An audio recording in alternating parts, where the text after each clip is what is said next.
Good morning. Hi. Are we going to build an engine stand today? We're going to make progress on one. Start working on this cart.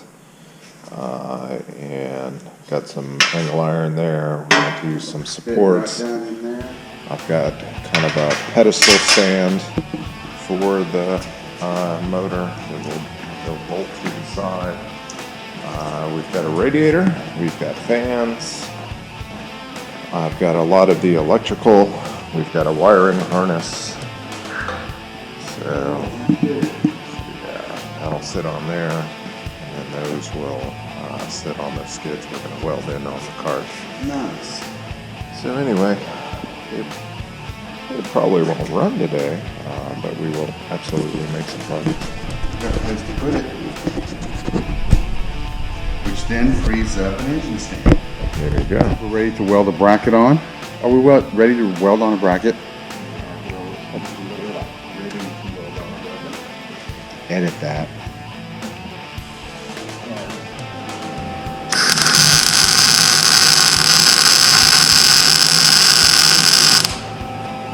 Sounds like bacon. Now we're cooking.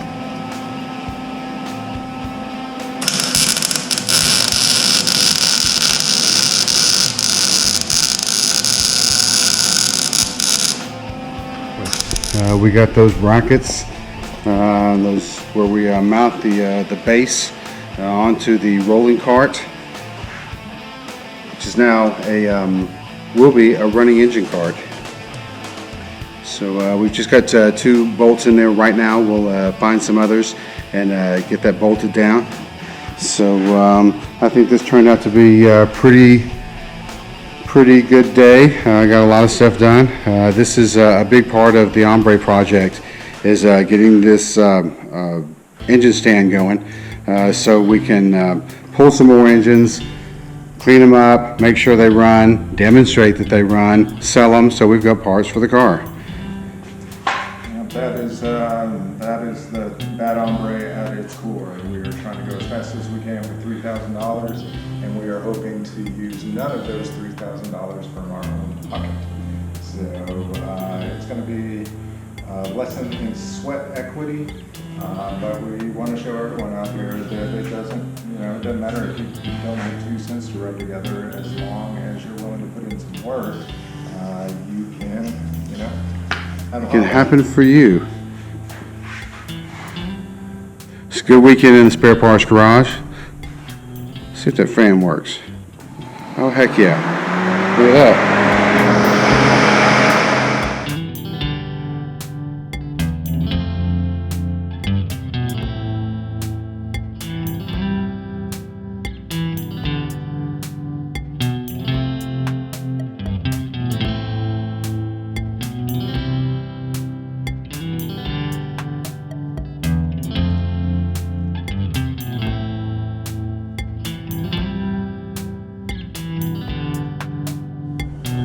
Alright, I'm about to get started on the running engine stand again this weekend. I'm going to take everything off of it and I'm going to flip it over, and I need to raise those casters because the legs on the hoist can't get under there, and removal and putting the engine back on the stand is a little bit too difficult that way.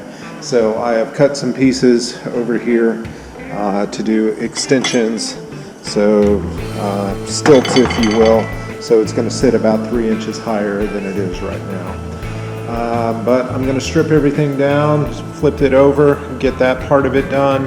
I'm also going to put a little bit more bracing going across underneath those stands. That angle iron is pretty tough, but just for insurance, I'm going to put another few crossbars under there. And I was up in Arlington this week on business, so picked up a few things there, picked up some reducers to go from dash 10 to dash 6 for the fuel cell that I'm going to be using. Also got some exhaust pieces, and I got some mufflers. Let's check those out. Hang on just a second. Alright, I didn't figure you wanted to see me juggling around with the box cutter. So, I got some mufflers, Summit brand of course, but they are just glass packs. So it's just enough to quiet it down a little bit, but it'll still sound plenty loud. And I will put that together. Got some J 2.5 inch exhaust J pipes to be able to cut down, and so I can route an exhaust on this thing. Gonna have to weld in some O2 bongs and that sort of thing. My neighbor has a bell housing that I'm gonna use because I just don't want that spinning. That is gonna catch somebody or something. So we're gonna put a bell housing on that, and I may brace that at the back as well. So we'll see how that goes. What else? As always, much to do. So I'm gonna get started. Here are my metal stilts. Again, I've gained about 3 inches. I'm gonna get those tightened up, and I'm gonna go ahead and grease them in there as best I can, and get it on its wheels and test it out. Let's see what happens.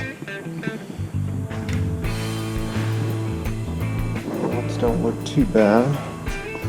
Well, they don't look too bad everywhere. That one's not bad. Alright, trying to wrap up a few things on the running engine stand. This is going to be for my oil pressure gauge. So I had to drill that out and tap it, and it bolts in right on the side of the motor. Got by the oil filter down there. Got the bell housing on, that looks good. Got the fuel cell mounted where it is going to go. Haven't got it fully mounted, but I do have one bolt in it, so just to keep it on there.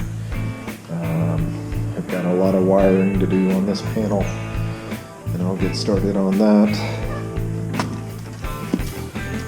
So most of the wiring will be on the back side. I just have the fuses up here. I'll drill a hole with a grommet and have all of this so it can go into the back and bolt into the power supply, and I'll have a negative bar down there, a ground bar. So things are coming along.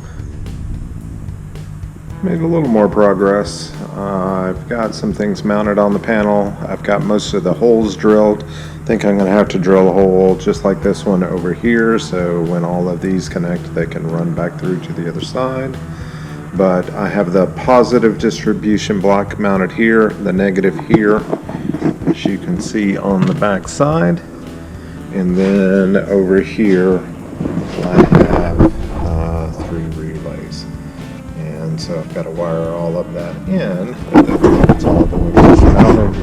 And of course, all of that mounts right to the top here. I need some more fuel line, and I think I'm just going to get some -6 female to -6 female and go straight from the tank to the pump, straight from the pump to the filter or regulator, and then there will be a return line that goes back up there, and there will be a line that comes up here to the fuel rail.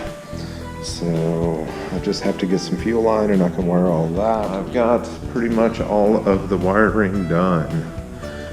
Just need to connect a wire to the starter solenoid, and what else? This goes right here, and that is already connected into a relay, and this is for the fan. Anyway, got all that done. Gonna go ahead and connect that.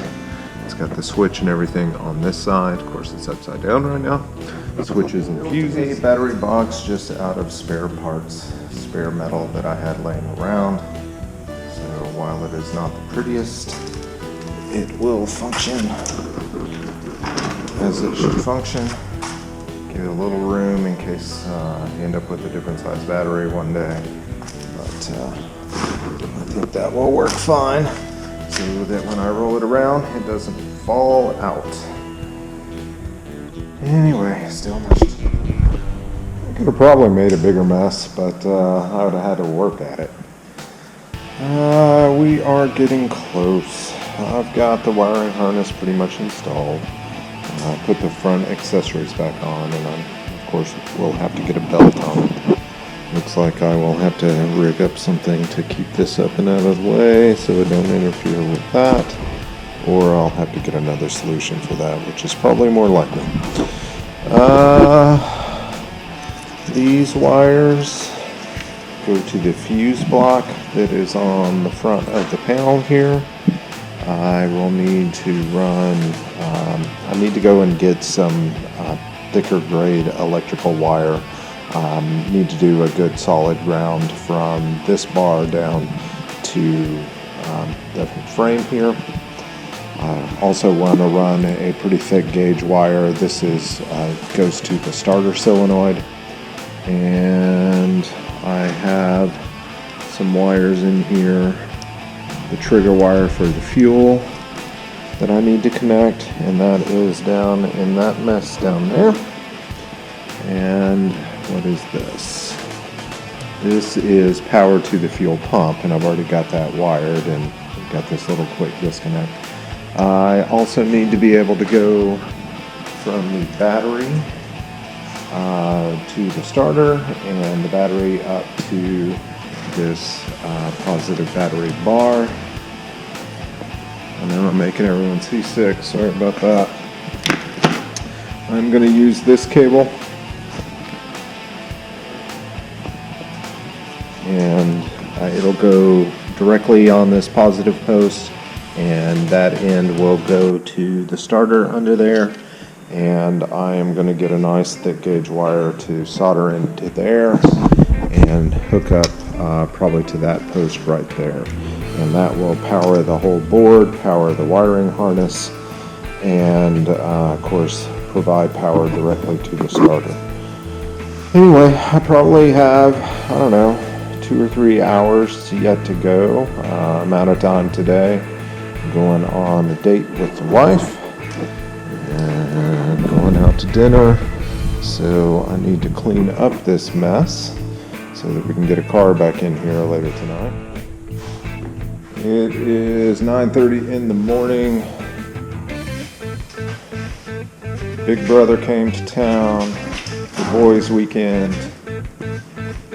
We are going to crank this up this weekend. Yeah, it's gonna happen. We've got a little bit more wiring to do. That should take a few hours. I got some new parts, like a radiator hose. Yeah. That's going to be way more hose than we need. Way more. And had to get an accessory belt, but it'll work. Yeah. We just need to tighten everything up and make sure I've got fuel for the fuel tank. This is coronavirus weekend. This is when the weekend where everyone kind of lost their mind. So we're just going to stay in the garage. We're hunkered. We are hunkered. We are not touching our face. We are washing our hands. And look, gloves. So we are going to get started with this. We will bring you in for the startup. What'd you say? We got the right size, but not the right length. So we'll have to find Is that what she said? That's what I thought she said. This here is the right size, but it ain't the right length. Perfect size, not long enough. The wiring is just about done. This is going to be the master ground to the frame. I've got of course this was a negative battery cable, but now it's going to be my positive battery cable. And this is going to power the whole entire board. We've got a wire going to the starter solenoid. Mike's got all the fuel line tightened. And we've got everything with the grounds almost connected in there. Whoa! And I just Stepped on my nuts. I just stepped on your nuts and bolts and washers. We'll clean that up. Anyway, things that we still have to do. We still have to worry about this power steering pump because we don't want to shoot power steering fluid all over the place, nor do we want to burn up that pump. Reservoir. That's what we need, is a reservoir. Well, it has a reservoir. It's connected. We just have to, yeah. Anyway, We need another reservoir. we'll More get, reservoirs. we'll get that figured out. We, of course, have to fill the whole thing with water. It has oil. We're going to have to test all the wiring, make sure all of that is working and sound and doesn't catch a blaze. And We have then, a fire extinguisher, right?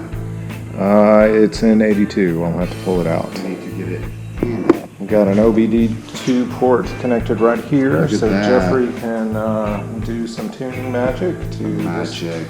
old nasty computer. This was set up to do the turbo, so set for VE tables only, so he's just going to put it back to stock so we can just crank it up and run it Mount. straight out of a pickup. Nice mount.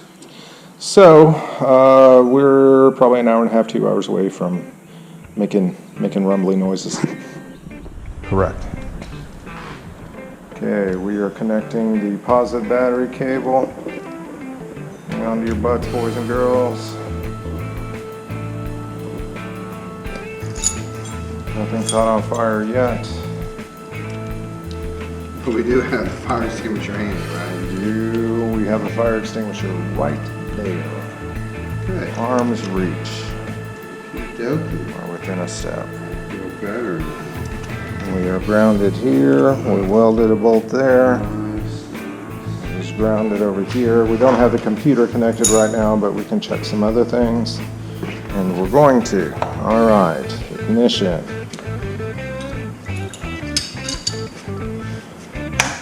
Light came on. Let's see if the fan comes on. Fan does not come on. All right, so what did I do wrong with the fan? Let's see if it actually turns over to make sure that there is nothing coming in contact with belts.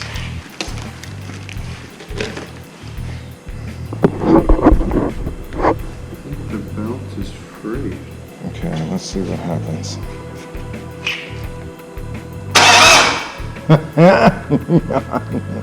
Okay.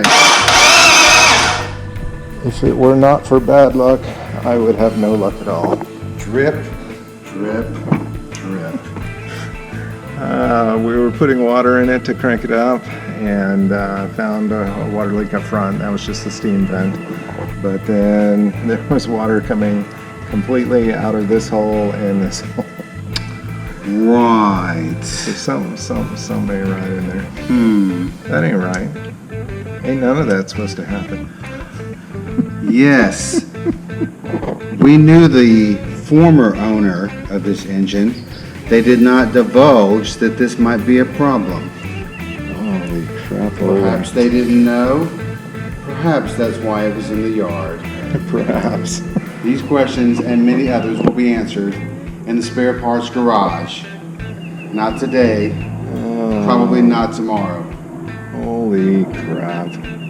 This is 6.0, 2.0, I guess. I'm just taking a look at things. I'm going to pull it out of here. I know I've got some broken exhaust manifold bolts. I know I've got several on the other side. This side doesn't look so bad. So I'm going to start spraying that stuff down and just kind of get this thing ready to hook up to the engine stand so that we can see what kind of oil pressure it has and see how it runs, see if we get a lifter tick, see what it does. We pulled the valve covers off. They didn't look horrible. Certainly looked better than this monster. But anyway, we will see how it goes. Okay, all the wiring harness is connected. I attached these mufflers so they didn't blow off. I just put a sheet metal screw in each one. That line is just for transmission, don't need that. Haven't put any fuel in it yet. I do have oil and water in the system. And what I'm going to do next is just turn it over and make sure that I get oil pressure. And then I will plug in the computer and check the fuel system, put some fuel in, put some gas in that fuel cell, and make sure I don't have any fuel leaks. And then we will see about cranking it up. I cranked it over without the computer connected, and I got about 38 pounds of oil pressure. So I think it is going to be good enough to start. So let me find that fire extinguisher and we will see if the fuel pump powers on, check for fuel leaks again, and then fire it up. Alright, so everything over, and nice enough to load the original tune back into this computer. Computer is a 5.3, of course this is a 6.8, but it should run.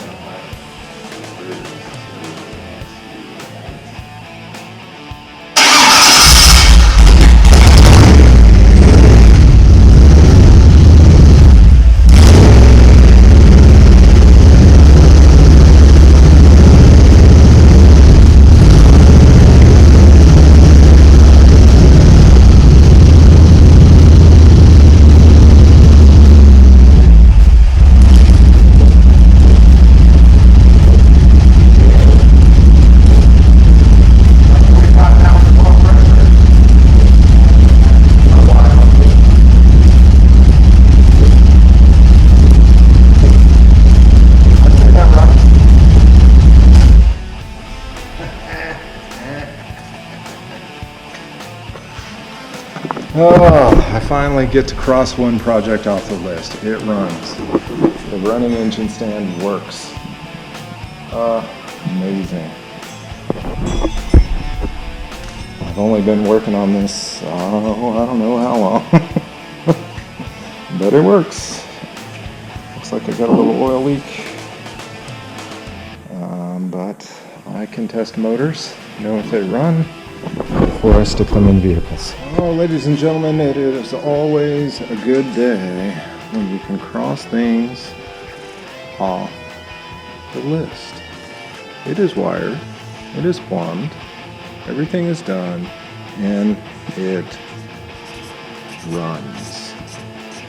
Get to cross one more thing off the list. Doing my best not to add new things.